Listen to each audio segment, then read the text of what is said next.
You know, so there's a lot of that. This way, please.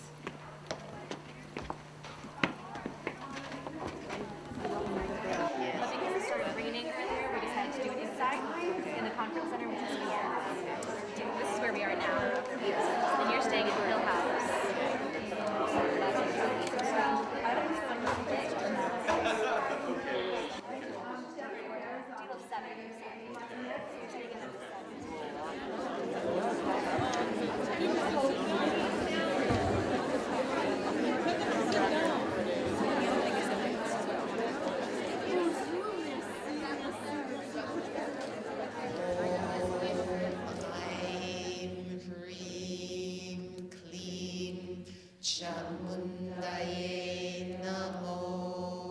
My name is Alice Walker, and I come from the South.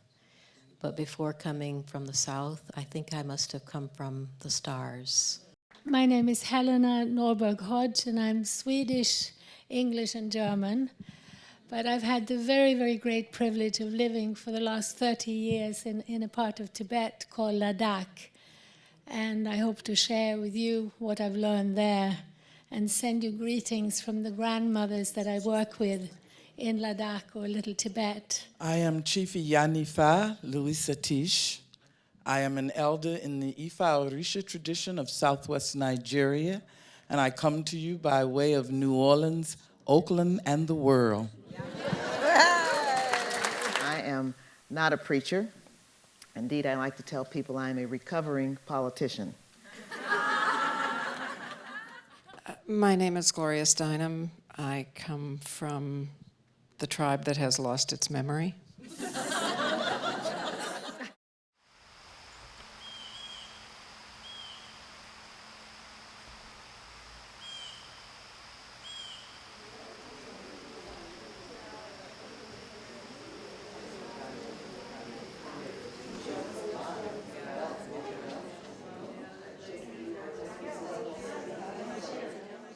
All of us have to work really hard to protect the natural medicines, because the way the pharmaceutical companies are going and the way that the society is going, it will soon be almost impossible for us to even treat our illnesses, our deep soul wounds. Traditional medicine, which is always administered in context of ceremony, community, has a different complexity and helps at a deeper level.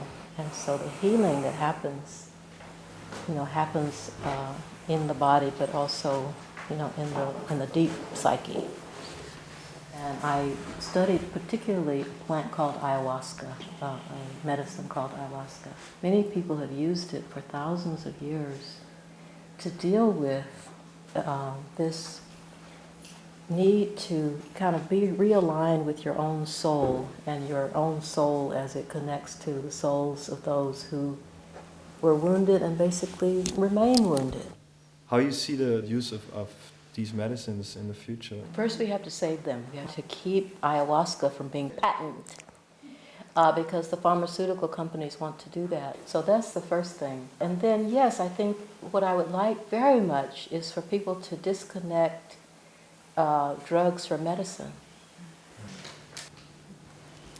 For me in the peyote, I know the ceremony and the medicine go together.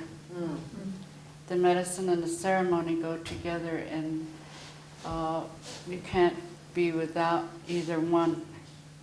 And my grandfather, I remember him saying,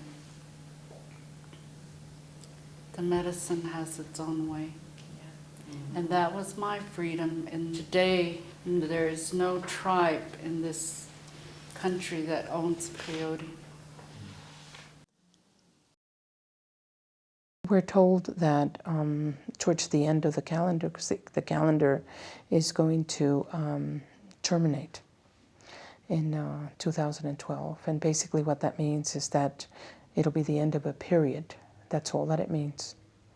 And then it'll start in the year 0. But it has been prophesied that, towards the end of that small stretch, that last couple of years, before the 2012, that the women will have the power to move and to be leaders and to bring people into the light.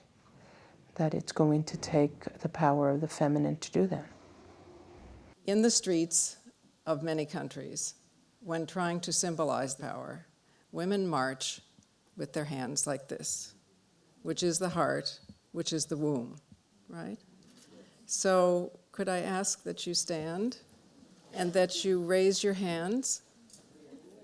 From now on, when we are in a crowd and we think there are people there with consciousness like this, but we are not sure, whether we are men or women, we can raise our hands and make this sign, which will one day be as universal as the peace sign. For this is our creativity. Men can make this sign too. It stands for consciousness, it stands for wholeness, it stands for peace, it stands for a world in which women matter. Ibashe,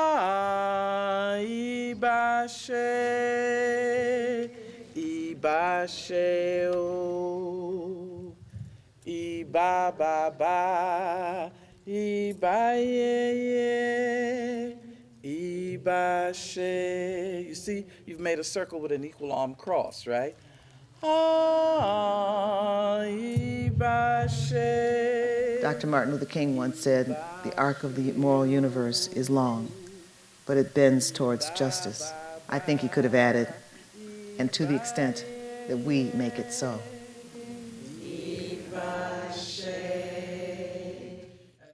Because the organizers of this conference chose to engage us in the conversations and interactions of this week, we are here in thanksgiving for their vision and for their works and for the contribution they have made to create a global community for transformation and spirituality.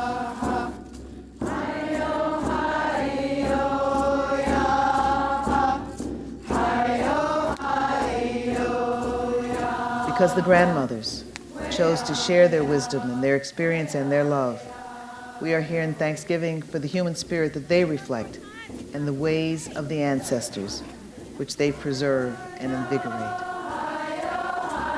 Because you are here, you will make it more likely than not that that arc of the moral universe will bend toward justice, and that this world at war with itself will have to meet the resistance and the fight that you have engaged to save it from itself. You are the embodiment of the grace and the spirit and the wisdom of the ages. You are the light of the world.